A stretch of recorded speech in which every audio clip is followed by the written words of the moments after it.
नमस्कार दोस्तों, आप सभी का अर्थ एकेडमी यूट्यूब चैनल पर स्वागत है। पिछली क्लास में हमने लाइन के बारे में पढ़ा, उससे पहले हमने पॉइंट के बारे में पढ़ा।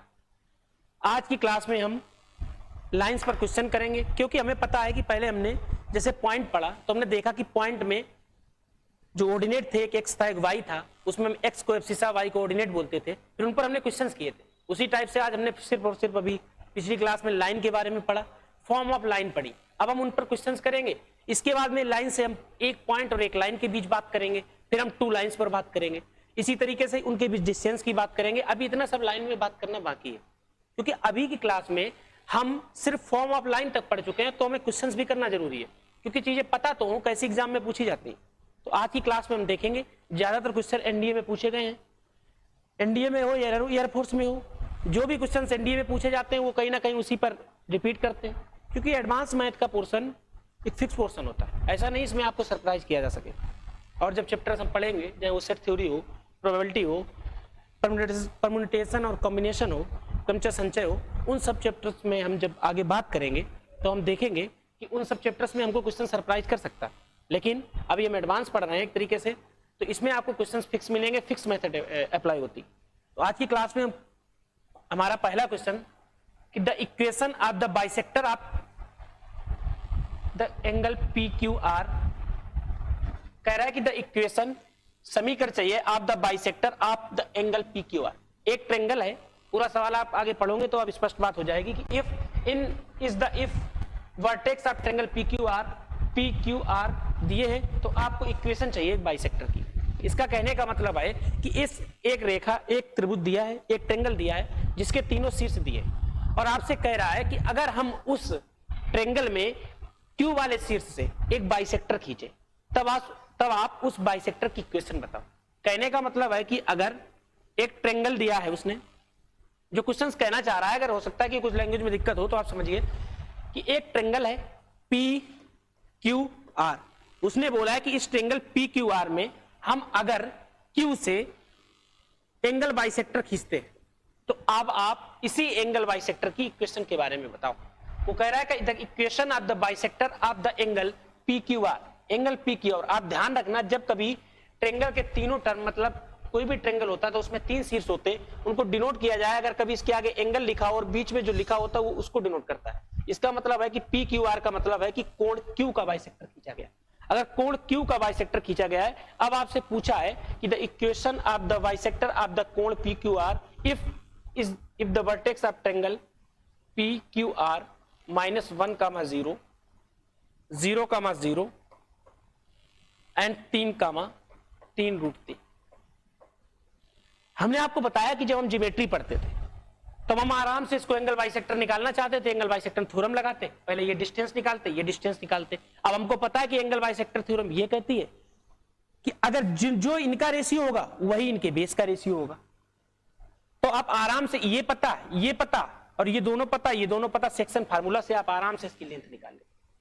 अगर उसने मुझसे डिस्टेंस पूछी होती, या हम कह सकते हैं कि जब तक पॉइंट हमें पता था, या अगर हम ज्योमेट्री में होते और वो मेंसुरेशन में होते और आपसे इस लाइन की लंबाई की, इस रेखा की लंबाई पूछी होती जिसको हम क्यू एम मान सकते हैं, तब आप क्या करते कि आप इस पॉइंट से के बीच में डिस्टेंस निकालते। अगर आपको इनके बीच डिस्टेंस पता चल जाती तब आप क्या करते कि इनके बीच, जब तीनों के बीच डिस्टेंस पता चल जाती तो आपको पता है कि एंगल बाइसेक्टर के लिए होता है। अगर जिन लोगों ने संधिबाहु त्रिभुज पढ़ रखा होगा, ये ट्रायंगल पढ़ रखा है, उन्हें सब कहीं ना कहीं पता होगा कि एंगल बाइसेक्टर क्या होता है। तो कोऑर्डिनेट ज्योमेट्री और यूक्लिड ज्योमेट्री में यही डिफरेंस है कि यूक्लिड ज्योमेट्री में जब हम इस क्यूएम की बात करते थे उसके लिए हमने अलग फार्मूले पढ़ रखे, लेकिन जब हम इसी को कोऑर्डिनेट ज्योमेट्री में बात कर रहे थे और सिर्फ पॉइंट से हम डिस्टेंस की बात कर रहे थे, तब हम क्या कहते थे कि अगर हमें क्यूएम चाहिए होती थी तो हम कहते थे कि इसकी लेंथ निकाल लो।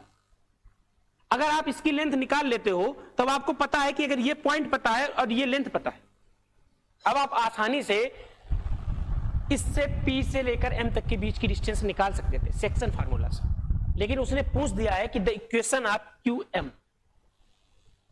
आपको यह भी पता है कि कोई भी पॉइंट हो, अगर हम कोऑर्डिनेट ज्योमेट्री पढ़ रहे हैं तो उनको हमें कोऑर्डिनेट ज्योमेट्री में शो करना पड़ेगा। तो आप पॉइंट याद रखिएगा, -1, 0, 0, 0, 1, 0, 0, 0, इसके साथ साथ में पॉइंट है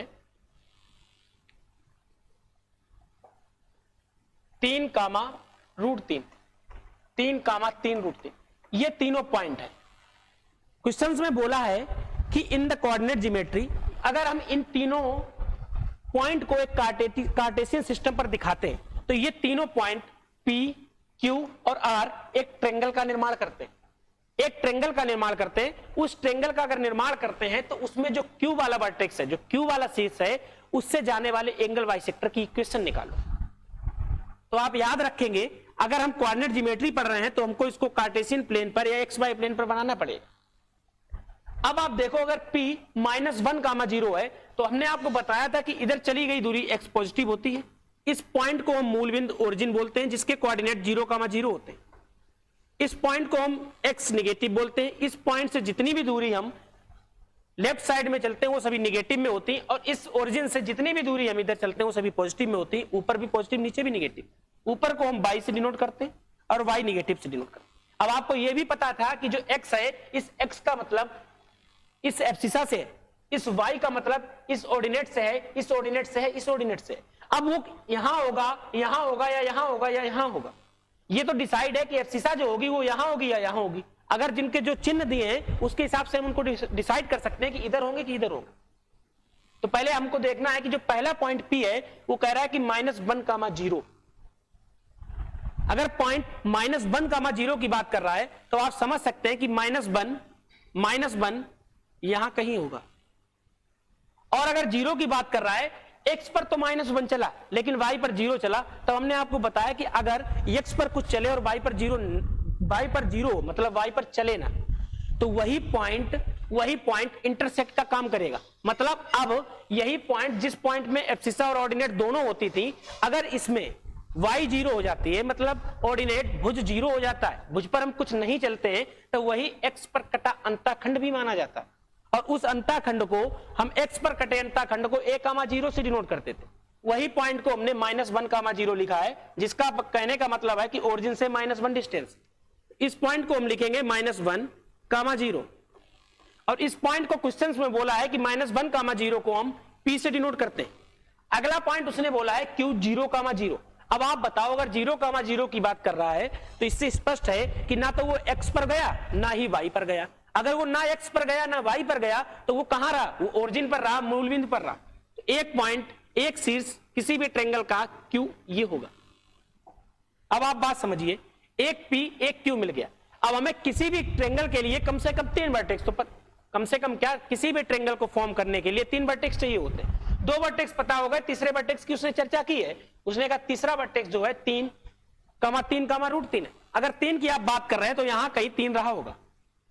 अगर वो सिर्फ 3, 0 बोल देता तो उस पॉइंट को हम यहीं ले लेते और तीनों पॉइंट कोलिनियर हो जाते। लेकिन उसने यहां पर बोल दिया 3, 3 √3। अगर उसने 3, 3 √3 बोल दिया है तो इस बात से पूरी तरीके से स्पष्ट हो जाती है कि ये पॉइंट की बात कर रहा है। और आपको पता हो कि पॉइंट ना ही x एक्सिस पर होता है ना ही y एक्सिस पर होता है। जो पॉइंट होता है वो इंटरसेक्शन पॉइंट ऑफ होता है x एक्सिस और y एक्सिस। मतलब x अक्ष और y अक्ष का जहां पर इंटरसेक्शन होता है उसी स्थान को हम पॉइंट के नाम से जानते हैं। ये बात हम पहले पढ़ चुके हैं। तो अगर वो 3, 3, √3 से बात कर रहा है तो यहां पर हम देखेंगे कि ये 3 होगा। अगर इधर चलें, इधर कहीं 3 √3 रहा होगा, यहां 3 होगा, यहां 3 √3 होगा। इन पॉइंट को अगर हम मिलाएंगे तो ये पॉइंट यहां कहीं होगा 3, 3, √3। अगर ये बात क्लियर है तब आप देखेंगे कि एक ट्रायंगल हमें मिलेगा अगर हम P से इस R को मिला दें और इस Q को भी R से मिला दें। तब हम देखेंगे कि एक ट्रायंगल PQR, एक ट्रायंगल PQR जो कि क्वेश्चन में जिसके वर्टेक्स दिए थे, अब हमसे उसने इसमें बात की है कि अब आप बताओ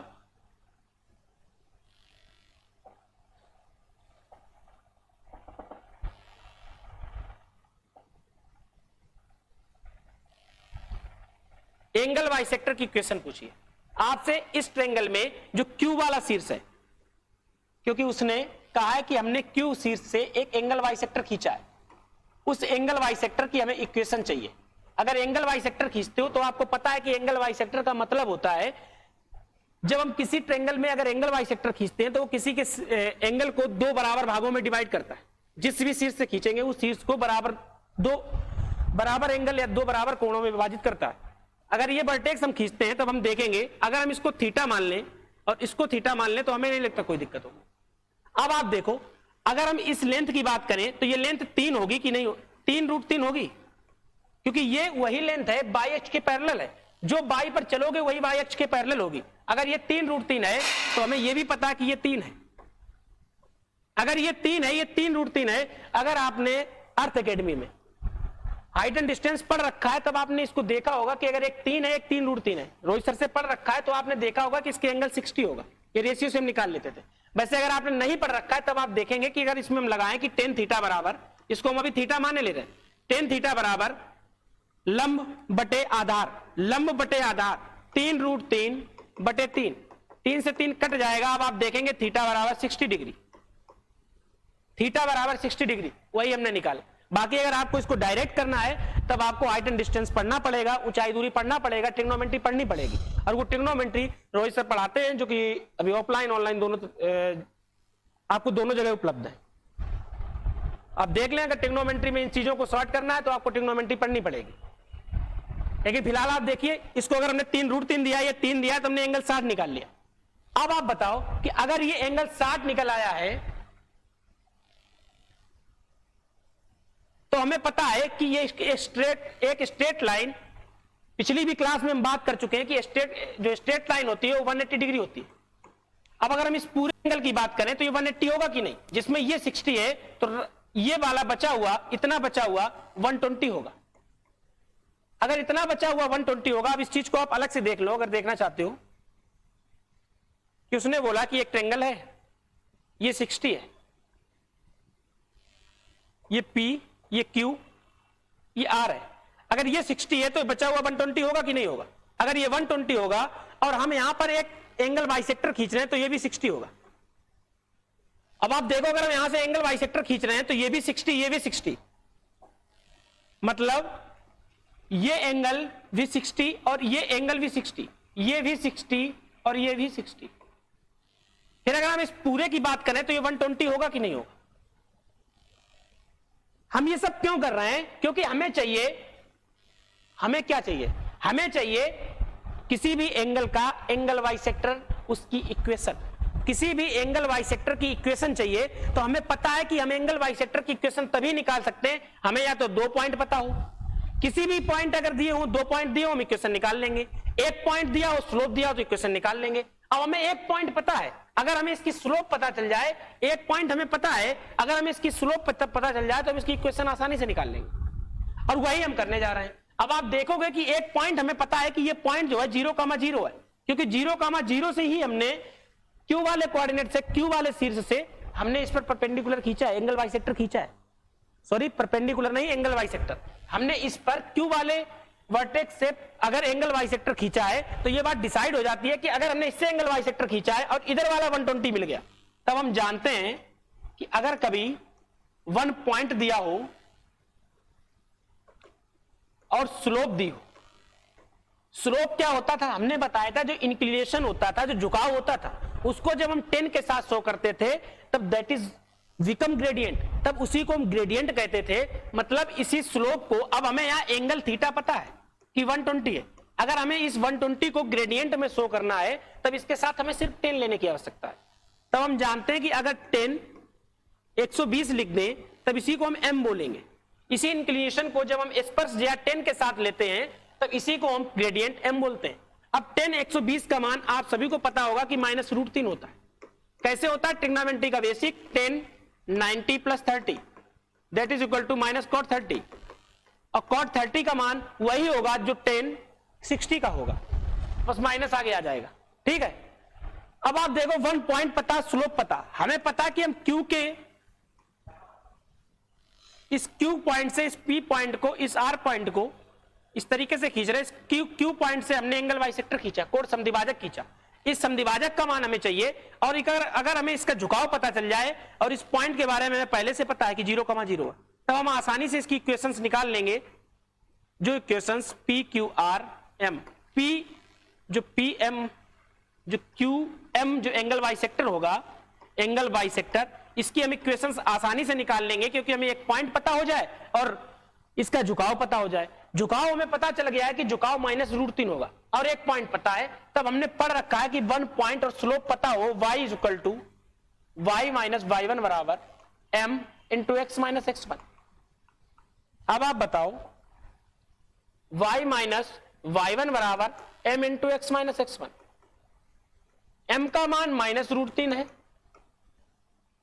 पॉइंट 0,0 है, तो इनको हम x1 मानेंगे, इनको y1 मानेंगे। हमने आपको बताया था कि जब कभी हम किसी लाइन में एक से ज्यादा पॉइंट मानते हैं तब एक को x1 दूसरे को y1, x2/2। इसमें x2/2 कहां होगा हमें नहीं पता, लेकिन x1 y1 एक पॉइंट दिया है तो उसको x1 y1 ही मानेंगे। अब आप देखो y - y1 0, m को लिखेंगे -√3, x - 0, तब आप देखेंगे कि y + √3 x = 0। अब आपके दिमाग में यह आ सकता है कि अगर हम इसको standard equation ax + by + c = 0 से कंपैरिजन कराएं तब इसमें c तो है ही नहीं। तो हम आपको बता दें कि इसमें c ना होने का मतलब है कि c 0 है, और c जो भी होता है c शो करता है y इंटरसेक्ट को, y पर कटे अंतःखंड को, और उस अंतर जो y पर अंतःखंड करता है उसकी मूल बिंदु से दूरी से। अब जब लाइन मूल बिंदु से ही होकर जा रही है तो उसकी y पर कोई इंटरसेक्ट होगा नहीं, और y पर इंटरसेक्ट नहीं होगा तो इस इंटरसेक्ट से इस ओरिजिन की कोई दूरी नहीं होगी। अगर इस इंटरसेक्ट से y इंटरसेक्ट से ओरिजिन की कोई दूरी नहीं होगी तब c होगा 0। तो ये होगा आपका आंसर।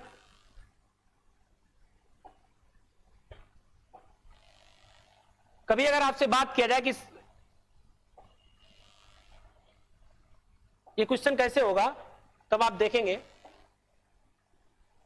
आपको इक्वेशन चाहिए किसकी, QM की, एक एंगल बाइसेक्टर की, और आपको तीनों शीर्ष दिए हैं। अगर आपको कभी किसी ट्रायंगल के तीनों शीर्ष दे दे और आपसे उस एंगल बाइसेक्टर की इक्वेशन पूछे, तब आपको इसी तरीके से करना पड़ेगा। या तो आप उसके 2 पॉइंट पता कर लो, अगर आप उसके 2 पॉइंट पता कर लेते हो तब भी आप निकाल लेंगे, या आप एक स्लोप पता कर लो, एक पॉइंट पता कर लो, या आप तीनों वर्टेक्स दिए हैं, या तीनों वर्टेक्स दिए हैं उनमें से कोई मिड पॉइंट पता चल जाए कुछ कहीं से भी, तब आप इक्वेशन निकाल लेंगे। लेकिन कम से कम स्लोप या 2 पॉइंट तो चाहिए होंगे। अगर एक पॉइंट है तो स्लोप हो, 2 पॉइंट हो तो आराम से निकाल लेंगे। ठीक है, ये सवाल था, इसके लिए हमने क्या किया, सिर्फ हमने स्लोप निकाला। पॉइंट Q पता था, Q से खींच रहे तो ये पॉइंट x1 y1 का काम करेगा। स्लोप हमने m = 1 - √3 निकाल ली। कैसे निकाल ली आप सभी ने भी देखा। अगला सवाल देखेंगे। अगला सवाल कह रहा है कि find the equation of straight line passing through the point 4,3 and making intercept on coordinates axes and whose sum is -1। वो कह रहा है कि आपको उस स्ट्रेट लाइन का इक्वेशन ज्ञात करना है, सरल रेखा का समीकरण ज्ञात करना है जो इन पॉइंट 4,3 से होकर जाता है और x एक्सेस और y एक्सेस पर इंटरसेक्ट, मतलब कुछ अंतःखंड काटता है, जिन अंतःखंडों का सम -1 है। तब आपको इसकी इक्वेशन ज्ञात करना है। पहले तो आपको एक बात यह समझनी चाहिए, पहले आप इसमें देखिए कि हमें इस पॉइंट की बात कर रहा है और इंटरसेक्ट की बात कर रहा है। कम से कम हमें इन 2 चीजों के बारे में तो पता हो, तो आपको अच्छी तरीके से पता है। अगर नहीं पता है तो आप एक बार फिर देख लेंगे कि जो पॉइंट होता है वो किसी भी कोऑर्डिनेट के जो पॉइंट होता है वो इंटरसेक्शन एरिया होता है, इंटरसेक्शन प्लेस होता है। अगर हम आपसे बोले कि आप यहां पर पॉइंट लिखिए x, y, तो इसका मतलब होगा कि आप x एक्सिस और y एक्सिस का जो इंटरसेक्शन होगा उसी स्थान को हम पॉइंट के नाम से डिनोट करते थे। अभी हम फर्स्ट में ले रहे हैं, हमें पता नहीं सेकंड में है कि थर्ड में है, जहां भी हो, लेकिन समझाने के लिए।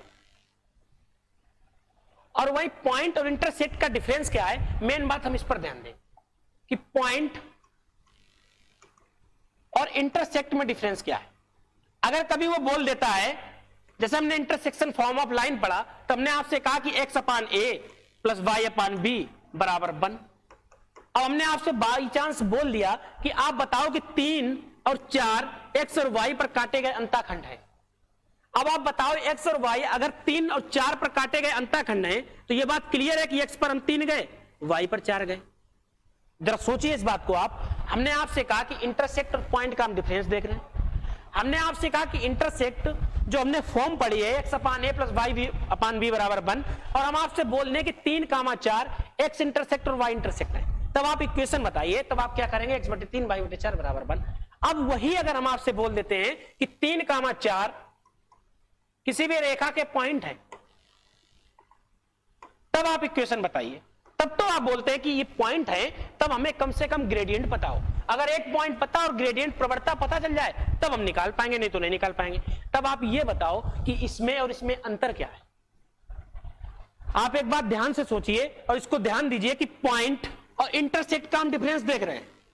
हम आपसे बोल रहे हैं कि पॉइंट और इंटरसेक्ट में अगर कभी आपसे बोल दे कि x और y पर कटे अंतःखंड 3,4 है, आप समीकरण बताइए, तब आप कह देते हैं कि इसका समीकरण x/3 + y/4 बराबर 1 होगा, इसको सॉल्व कर लो, वही आपका इक्वेशन होगा। x + by + c बराबर 0 फॉर्म में लिख दो।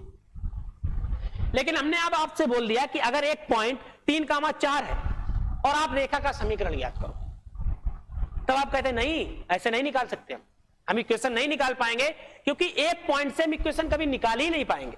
क्योंकि हमें भी पता है कि किसी भी इक्वेशन को ज्ञात करने के लिए कम से कम 2 पॉइंट होने चाहिए, तो हम एक पॉइंट से कैसे निकालें। हाँ, एक बात अलग है कि आपने बताया कि अगर एक पॉइंट पता हो तो हम उसकी स्लोप पता कर ले तो हम निकाल सकते हैं। अब हमारे दिमाग में आया कि यहां हमने पॉइंट दिया, तुमने खटाक से बता दिया, यहां पॉइंट दिया, तुम ज्ञान दे रहे हैं।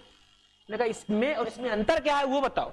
तो हमने कहा देखो, जब हमने पहली क्लास पढ़ी थी तब हम उसमें पहली क्लास में आपसे बोला था कि जब कभी हम एक्स एक्सेस की बात करेंगे, एक्स अक्ष पर चली गई दूरी पर बात करेंगे, तब हम उसको ए से डिनोट करेंगे। जब कभी हम एक्स एक्सेस पर कोई दूरी चलेंगे तो हम उसको ए से डिनोट करेंगे, और वाई एक्सेस पर चलेंगे तब उस दूरी को हम बी से डिनोट करेंगे।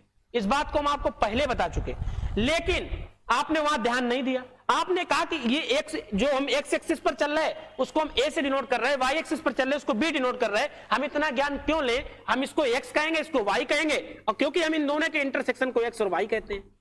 और ये इंटरसेक्शन तभी तो आता है जब हम एक्स पर एक्स चलते हैं और वाई पर वाई चलते हैं। आप बताओ ये बात हकीकत है कि नहीं। आपने वहां कहा हम एक्स वाई नहीं मानेंगे, हम ए बी नहीं मानेंगे, हम एक्स वाई ही रखेंगे। अब यहां मुसीबत आ गई। मुसीबत ये आ गई कि अगर पॉइंट 3,4 दिया है और आपसे बोल दिया कि अब आप इक्वेशन बताओ, तब आप निकाल पाएंगे, तब आप निकाल ही नहीं पाएंगे। और हमने वही बोल दिया कि 3,4 इंटरसेक्ट हैं, तो आप निकाल लेंगे। जबकि अगर आप उस पॉइंट की उस गलती को दोहराएं तो आप देखेंगे कि 3,4 का मतलब भी तो एक्स और वाई ही है। तो आप ध्यान रखेंगे इस बात को कि कभी इंटरसेक्ट की बात की जाए तो वो इंटरसेक्ट का मान ए होगा अगर 3,4 लिखा है, और बी होगा। लेकिन अगर हमें इन्हें एक्स और वाई के रूप में लेना है तब आप ये ध्यान रखेंगे कि ये एक्स और वाई पॉइंट के फॉर्म में लिखे होने चाहिए, और एक्स से मतलब एब्सिसा से होता है, वाई से मतलब ऑर्डिनेट से होता है।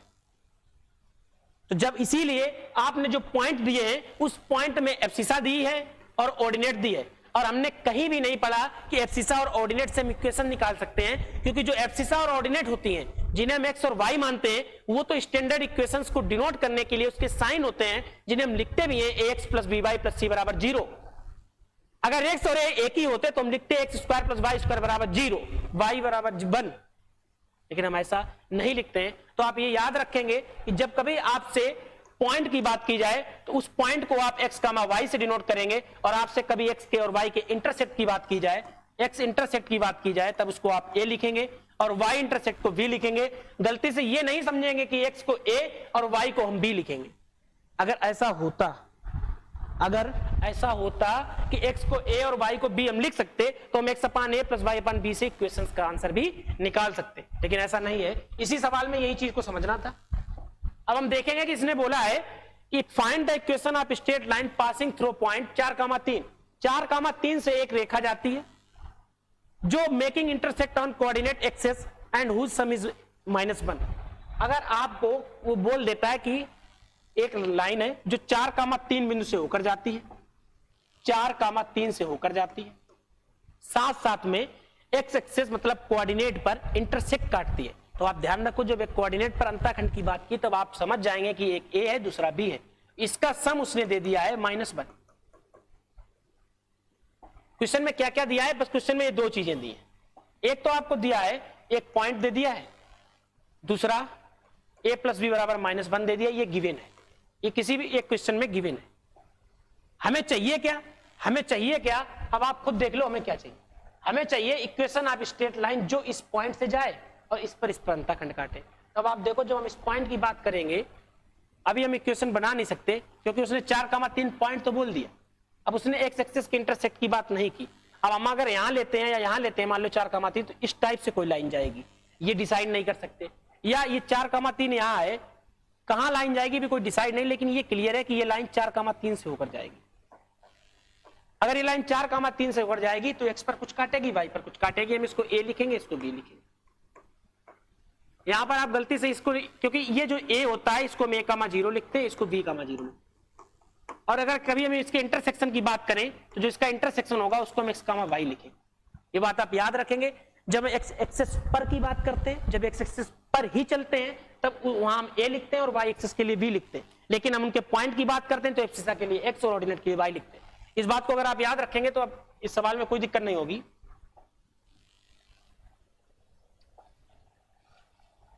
अब आप देखें कि हम जानते हैं कि किसी भी लाइन का जो इंटरसेक्ट फॉर्म होता है, एक्चुअली में इंटरसेक्ट फॉर्म पर ये क्वेश्चन है, हमें पता है कि किसी भी लाइन का इंटरसेक्ट फॉर्म क्या होता है। तो किसी भी लाइन का इंटरसेक्ट फॉर्म होता है x/a प्लस y/v बराबर 1। इक्वेशन फर्स्ट, उसने बोला कि आपको एक रेखा का समीकरण चाहिए जो 4,3 बिंदु से होकर जाता है, साथ साथ में x और y पर अंतःखंड काटता है। क्या काटता है ये नहीं बताया, लेकिन उसने बोल दिया कि इन दोनों अंतःखंडों का योग -1 है, आपको इतना करना है। तो हमने कहा ठीक है, करेंगे जितना बोला। अब हम दूसरा देखेंगे कि अगर हम x और y की बात कर रहे हैं और ये पॉइंट दे दिया, अगर ये पॉइंट है तो हमें ये भी पता कि ये x है ये y है, तो हम इसको लिख सकते हैं 4/a प्लस 3/b बराबर 1। ये समीकरण 2। अभी तक हमने अपने पास से कुछ नहीं किया। हमें जो क्वेश्चन में बोला था, उसने बोला कि इंटरसेक्ट फॉर्म, हमने इंटरसेक्ट फॉर्म लिख दिया। उसने बोला पॉइंट, हमने वही पॉइंट इस इंटरसेक्ट फॉर्म में अप्लाई कर दिए। अब उसने तीसरी शर्त और दे दी कि इन दोनों इंटरसेक्ट का सम -1 है। अब आप बताओ इसमें अलग हम क्या कर सकते हैं? अब आप इसमें अलग क्या कर सकते हो? अब आप इसमें अलग कुछ नहीं कर सकते, क्योंकि हर एक जगह आप यहां बात करो, अगर आप बात करो तो 2 वेरिएबल हैं और एक इक्वेशन है, आपको हल करना ही पड़ेगा। अगर 2 होती तो हम कटाकुट को देख लेते वैल्यू रख के। अब आपको a प्लस बी बराबर -1 दिया है, तब आप क्या करेंगे, यहां लिखेंगे b इक्वल टू -a-1, इसको लिख देंगे समीकरण नंबर 3। इस b इक्वल टू -1 इस चीज को बिगाड़ देंगे, क्योंकि हम देख चुके हैं क्या है। b का मान -a-1 इस इक्वेशन में रखेंगे। ऐसा क्यों कर रहे हैं? क्योंकि हमें एक इक्वेशन चाहिए जो इन पॉइंट 4,3 और साथ साथ में x और y पर इंटरसेक्ट काटे। हमें पॉइंट भी पता है और इंटरसेक्ट भी पता है, लेकिन इंटरसेक्ट ना पता होकर हमें इंटरसेक्ट का सम पता है। अगर हमें इंटरसेक्ट पता चल जाए, a और b पता चल जाए, तब हम आसानी से निकाल लेंगे। तो हमें मेन काम a के लिए और b के लिए करना है। अब हम क्या देखेंगे कि a प्लस बी बराबर -1 और b इक्वल टू -a-1, इसको अप्लाई कर देंगे 3 को 2 में, तब हम देखेंगे कि 4/a प्लस 3/-a-1 बराबर 1। अब अगर आप इसको करेंगे तो आप देखेंगे -4a -4 प्लस 3a बराबर a-a-1 -a-4, इससे ये घट जाएगा, बराबर -a² -a। आप इधर लाओगे तो लिखोगे a² प्लस ये 1 से 1 a से कट जाएगा, इस a² बराबर -4, पॉइंट से पॉइंट खत्म, तो आएगा a बराबर -2 प्लस -2। मतलब जब हमने इसको सॉल्व किया, इस वैल्यू को यहां अप्लाई किया, तब हमने देखा, क्योंकि ये इक्वेशन एक स्क्वायर वाली इक्वेशन थी, तो हमने इसमें देखा कि अगर हम इसमें हल करते हैं तो हमें 2 वैल्यू निकल के आती है। a की 2 वैल्यू निकली, एक +2 एक -2। अगर हम a का मान +2 रखते हैं, अब हम अगर इस इक्वेशन में a का मान +2 रखेंगे, जब हम +2 रखेंगे तब b का मान -3 आएगा। वहीं जब हम -2 रखेंगे तब -2 रखेंगे तो इसका मान +1 आएगा। ये x है, ये y है, a है, ये b है, ये a है, ये b है, ये a है, ये b है। अब आपको शायद क्लियर हो गया होगा। अगर a का मान +2 रखेंगे तब हम देखेंगे b का मान -3 आएगा। अगर a का मान -2 रखेंगे तब हम देखेंगे b का मान, a का मान -2 रखेंगे तो b का मान -3 आएगा। अगर a का मान +2 रखेंगे तो b का मान, a का मान -2 रखेंगे तो b का मान +1 आएगा। अब ये वैल्यू इसमें अप्लाई करके देखिए, ये वैल्यू निकल के आएंगे। अब हमको a की भी मान पता, b की भी मान पता और ये भी मान पता। अब हमको दिक्कत कहां है? अब कोई दिक्कत नहीं, हमको इक्वेशंस पता हो जाएंगी कैसे निकलेंगी। एक निकलेगी x/a plus Y upon we बराबर से 1 से हम इंटरसेक्ट फॉर्म निकालते हैं और हमें पता है x का मान अगर +2 है तो y का मान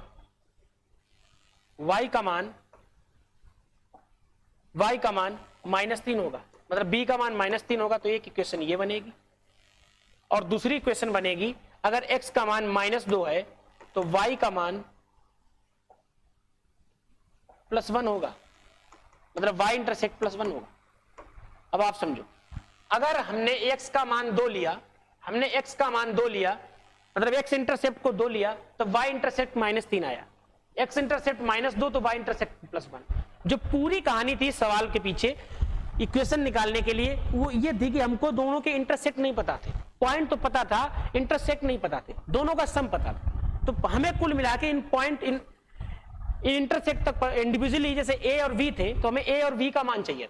इसको ज्ञात करने के लिए आपको वही मेथड अपनाना पड़ेगा जो भी हमने अपनाया है, क्योंकि अगर कोई एक इक्वेशन है, 2 इक्वेशन है तो उनको हमें सॉल्व भी करके a और v का वैल्यू निकाल सकते हैं, इसके अलावा कोई मेथड है ही नहीं। तो अगर आपको इस सवाल को देखना है तो आप देख लें एक बार और। अगर इक्वेशन आप स्ट्रेट लाइन की कभी बात की जाए, एक पॉइंट दिया हो और आपसे बोल दे कि कोऑर्डिनेट जो है स्ट्रेट लाइन इंटरसेक्ट जो इनके पॉइंट है वो आपसे बोल दे कि मान लीजिए a, b है और उनका सम -1 है, तब आपको क्या करना होगा इक्वेशन निकालने के लिए कि सबसे पहले हमें उनके कोऑर्डिनेट मतलब इंटरसेक्ट कोऑर्डिनेट चाहिए होंगे। a और v की वैल्यू निकाल लेंगे तो हमें पता है कि इंटरसेक्ट फॉर्म ऑफ लाइन होता है x upon a plus y upon v बराबर 1। इससे हम इसको हल कर लेंगे। तो अगर अभी हम देखें कि कौन सा आंसर आया तो आप देखेंगे कि पहला आंसर आया।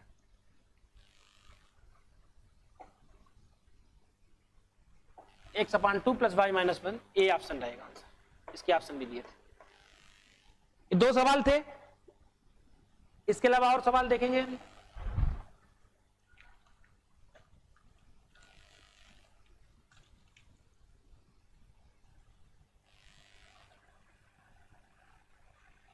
एक सवाल है 2000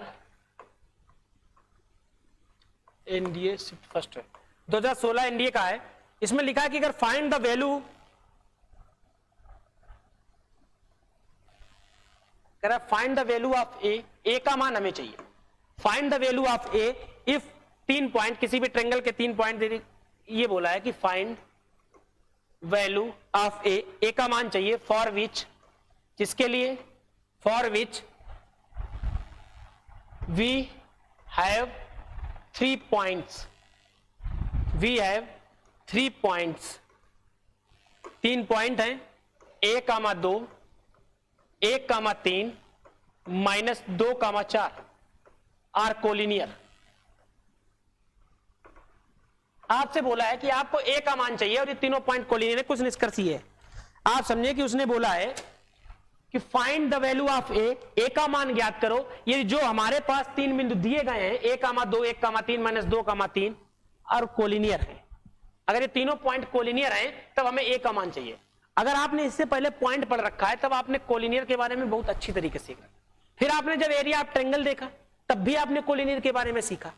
इसके बाद जब आपने स्लोप देखा तब भी आपने कोलिनियर के बारे में सीखा, और जब आपने स्ट्रेट लाइन देखा तब भी आपने कोलिनियर के बारे में देखा। तो हम इस सवाल को 4 तरीके से कर सकते हैं। इस सवाल को हम 4 तरीके से कर सकते हैं। 1, 2 की कभी बात कर दे और 1, 3 पॉइंट दे दे और -2, 4। अगर ये तीनों पॉइंट आपको क्वेश्चन में दिए हैं जिन पर हम बात कर रहे हैं और आपसे कह दे कि ये तीनों पॉइंट कोलिनियर हैं, अगर ये तीनों पॉइंट कोलिनियर हैं तो इस प्रश्न को यहां क्यों पूछा जब हम पॉइंट में कर चुके? इस प्रश्न को सिर्फ और सिर्फ यहां पूछने का एक कारण है कि इसको आप जो आपने अभी पढ़ा, जो ग्रेडियंट पढ़ी, उससे करके दिखाओ। तो आपको जब इस प्रश्न को कभी भी सॉल्व करना हो, हमने आपको बताया 3 तरीके। एक तो इसको आप ट्रायंगल से कर सकते हो, ट्रायंगल के एरिया से x1 मानो, y1 मानो, x2 मानो, y2 मानो, x3 मानो, y3 मानो। ट्रायंगल का एरिया 0 बराबर में होगा, एक इक्वेशन बनेगी और x1 का मतलब a का मान निकल आएगा। वही आप ग्रेडियंट फॉर्म में भी कर सकते थे। इसके अलावा आप या फिर इसकी डिस्टेंस निकालो और इसकी डिस्टेंस निकालो, इन दोनों को उठा के बराबर कर दो। आप नहीं समझे बात? आप या तो इनकी डिस्टेंस निकालो या फिर इनकी डिस्टेंस निकालो, इन दोनों को जोड़ो फिर इसकी डिस्टेंस निकालो। क्योंकि अगर तीनों पॉइंट कोलिनियर हैं,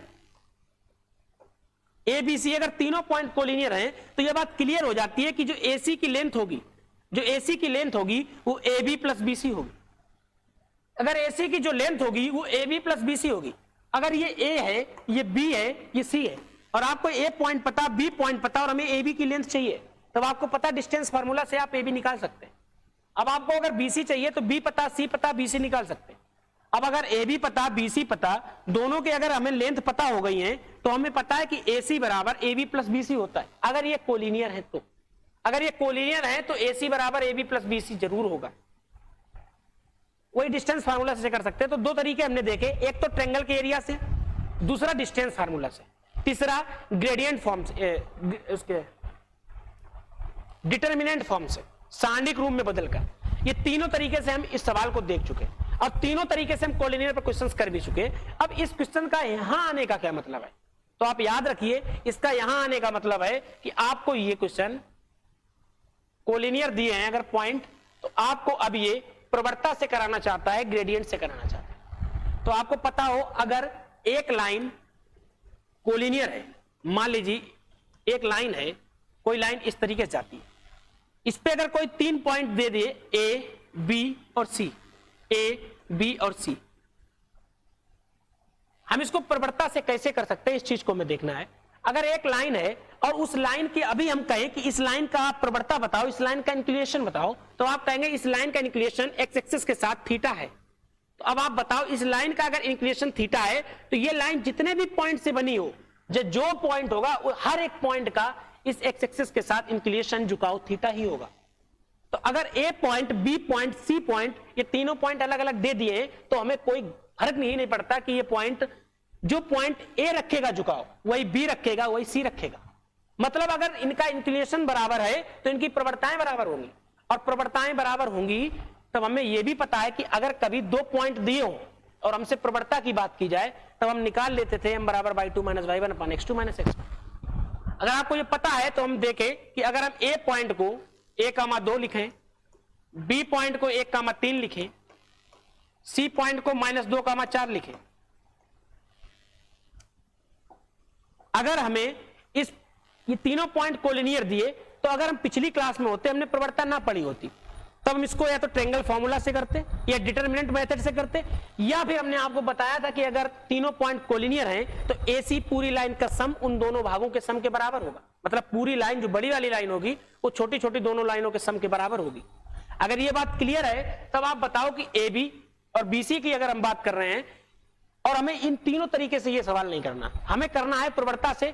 आपको कभी भी अगर कोलिनियर वाला क्वेश्चन मिले तब आप इसको ग्रेडियंट प्रवणता से ही करें, क्योंकि यही सबसे शॉर्ट मेथड होता है। और प्रवणता के लिए हमें पता, अगर 1 पॉइंट पता, 2 पॉइंट पता, तो M1 मतलब MAB जो होगा बराबर होगा MBC, क्योंकि अभी हम समझ चुके कि प्रवणता इस पॉइंट पर पूछो, इस पॉइंट पर, इस पॉइंट पर, इनफाइनाइट पॉइंट, जितने से वो पॉइंट लाइन जितने भी पॉइंट से मिली है वो सभी पॉइंट अपने साथ जो ग्रेडियंट रखेंगे वो बराबर ही रखेंगे। मतलब MAB बराबर MBC होगा। अब अगर हमें ये x1 पता है, ये y1 पता है, ये x2 पता है, ये y2 पता, तो अब इसमें एक बार लगाएंगे प्रवणता। हम जानते हैं कि अगर कभी 2 पॉइंट पता हो तो प्रवणता निकालने के लिए y2 minus y1 upon x2 minus x1। अब आप देखेंगे y2 minus y1 3 minus 2 upon x2 minus x1 बराबर यही इसमें लगाएंगे, तुम देखेंगे y2 minus y1 4 minus 3 upon x2 minus x1। अब इसको जब आप हल करेंगे तो आप देखेंगे 1/1 माइनस a बराबर 1/- 3। इसको और आगे ले जाएंगे तब आप देखेंगे -3 बराबर 1 माइनस a बराबर -4, a का मान 4 आएगा। इस तरीके से कोलिनियर वाला एक क्वेश्चन कर सकते हैं। आज की क्लास में हमने क्वेश्चन जो भी देखे, एक तो कोलिनियर पर किया, जो कोलिनियर कंसेप्ट, कोलिनियरिटी हम पूरी क्लियर कर चुके हैं, उसको हमने बताया कि अगर कोलिनियर पे कभी सवाल आए तो आप 4 तरीके से कर सकते हैं, लेकिन आपको वो तीनों तरीके हटा देने हैं, निगलेक्ट कर देने हैं। आपको करना सिर्फ प्रवणता वाला तरीका है, क्योंकि प्रवणता का तरीका एक लाइन में हो जाता है और तीनों पॉइंट आप करेंगे तो जहां डिस्टेंस वाला करें, कुछ भी करें, सब में रूट लेना पड़ेगा, और रूट लेने में कहीं ना कहीं समस्याएं होती है, टाइम लगता है, तो आप इसलिए प्रवणता से करेंगे। जो कोलिनियरिटी हमने पहली क्लास में सीखी थी, उसी कोलिनियर, उसी संरेखी पॉइंट पर आज हम बात कर रहे हैं। इसके बाद में पिछली क्लास में हमने बात की एंगल बाइसेक्टर के बारे में, और एक सवाल और आप देखेंगे,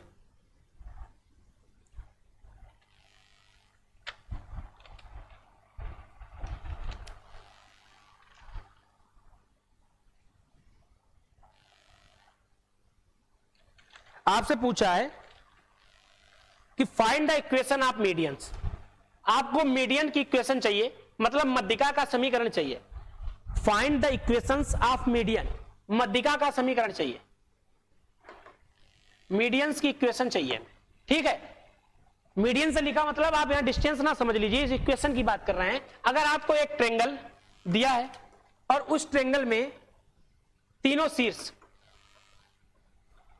एक शीर्ष दिया है 2,1, दूसरा शीर्ष दिया है -2,3, तीसरा शीर्ष दिया है 1,6। अब आपसे बोला है कि इस मीडियंस, पीएस मीडियंस का या पीई मीडियंस की इक्वेशन बताओ। इक्वेशन ऑफ पीई चाहिए हमें। अब आप बताओ, अगर आपको इसमें कुछ याद रखना था तो सिर्फ ये याद रखना था कि जब कभी दो पॉइंट दिए हो और फॉर्म ऑफ लाइन चाहिए हो तो उसके लिए हम लगाते हैं y माइनस y1 बराबर y2 माइनस y1 अपन x2 minus x1 into x minus x1। अगर आपको पीई चाहिए, पीई का समीकरण चाहिए, तो आपको एक पॉइंट तो पता ही है, पी आपको पता है। अगर आपको ई गलती से भी पता चल जाए तो आप तुरंत निकाल लेंगे। अब ई पता कैसे चलेगा? अगर आपने ट्रेंगल पढ़ रखा है, फिर वही बात अर्थ एकेडमी में अगर एडवांस पढ़ रखी है तो आपने मध्यिका बहुत अच्छी तरीके से पढ़ रखा होगा। आपने पढ़ा होगा कि मध्यिकाएं जहां मिलती हैं उसको हम सेंट्रॉइड केंद्रक बोलते हैं। जहां पर मीडियंस एक दूसरे को इंटरसेक्ट करती हैं, उस पॉइंट को, कंकरेंसी ऑफ दैट पॉइंट, उस पॉइंट की संगतता को हम, उस पॉइंट को हम सेंट्रॉइड केंद्रक के नाम से जानते हैं। और हम सेंट्रॉइड के कोऑर्डिनेट भी पढ़ चुके हैं, x1 plus x2 plus x3y3, y1 plus y2 plus y3y3। अब हम इस कोऑर्डिनेट की अगर बात करते हैं इस ट्रेंगल में, इस सेंट्रॉइड की, तो आपको पता है कि जो सेंट्रॉइड होता है ये ट्रेंगल्स की मीडियंस के मिलाने से बनता है। और जिस पॉइंट पर ये मीडियंस मिलती हैं उस पॉइंट को तुम सेंट्रॉइड के नाम से जानते हैं, लेकिन ये मीडियंस सामने जिस पॉइंट पर मिलती हैं उस पॉइंट को, जो सामने वाली लाइन पर जिस पॉइंट पर ये मीडियंस मिलेगी उसको भी बराबर दो भागों में बांटती है। साथ साथ में जहां पर इनका इंटरसेक्शन होता है वहां से अगर हम वर्टेक्स की तरफ देखें तो वो 2 और नीचे की तरफ 1 का अनुपात रखती है, मतलब 2:1 का अनुपात रखती है। तो मीडियंस के बारे में अभी जो हमें चाहिए था वो सिर्फ इतना चाहिए था कि मीडियंस अपोजिट साइड को, सामने वाली भुजा को 2 बराबर भुजाओं में बांटती है, मतलब 2 बराबर भागों में बांटती है। और अगर आपको ज्यादा चाहिए तो आपको अर्थ एकेडमी में पढ़ रखा है तो आपको पहले से पता होगा कि जो जहां पर मीडियंस मिलेंगे उसको सेंट्रॉइड बोलेंगे। और अगर आपने वहां कोऑर्डिनेट ज्योमेट्री भी पढ़ रखी तब भी आपने पढ़ रखा होगा सेंट्रॉइड के coordinate x1 plus x2 plus x3y3, y1 plus y2 plus y3y3 होते हैं। अगर ये दोनों कोऑर्डिनेट होते हैं तब आपको चाहिए क्या? आपको अब इक्वेशन चाहिए। तब आप अगर इस पॉइंट को निकाल लें, ये पॉइंट पता है, अगर ये दोनों पॉइंट पता है तो इक्वेशन हम आसानी से निकाल लेंगे। अब आप देखें कि ये पॉइंट 2,1 है, एक Q ये है, R ये है। तो इस पॉइंट को निकालने के लिए हमें पता है कि जब हम मीडियंस पढ़ते हैं तो मीडियंस सामने वाली भुजा को 2 भागों में बांटती है, वो भी बराबर भागों में। तो ये जो है बराबर भाग, अगर ये पॉइंट इससे भी बराबर दूरी पर है, मतलब बीच वाला पॉइंट दोनों पॉइंट से समदूरस्थ है, तो ये बात क्लियर हो जाती है कि मिड पॉइंट होगा। और मिड पॉइंट के कोऑर्डिनेट हमने पढ़ रखे हैं x1 plus x2 y2, y1 plus y2 y2। अब x1 प्लस x2 y2 मतलब -1/2 और y1 प्लस y2 y2 मतलब -3/2। ये आपके कोऑर्डिनेट आ गए। आपको P पता है जो 2,1 है, आपको E पता है जो -1/2 -3/2। और हमने आपको बताया था कि किसी भी लाइन को पाने के लिए पॉइंट तो अनंत हो, लेकिन कम से कम अगर हमें 2 पॉइंट पता है तो हम आराम से लाइन बना लेंगे। अब हमको एक पॉइंट पता, दूसरी पॉइंट पता, हमें इसकी इक्वेशन चाहिए। अब इसकी इक्वेशन के लिए आपको हमने बताया कभी 2 पॉइंट दिए जाएं, 2 पॉइंट दिए हो और आपको लाइन की इक्वेशन चाहिए तो इसके लिए आपको याद रखना है y माइनस y1 बराबर y2 माइनस y1 अपान x2 minus x1 into x minus x1। जहां पर इसको x1 मानेंगे, इसको y1 मानेंगे, इसको x2 मानेंगे, इसको y2 मानेंगे।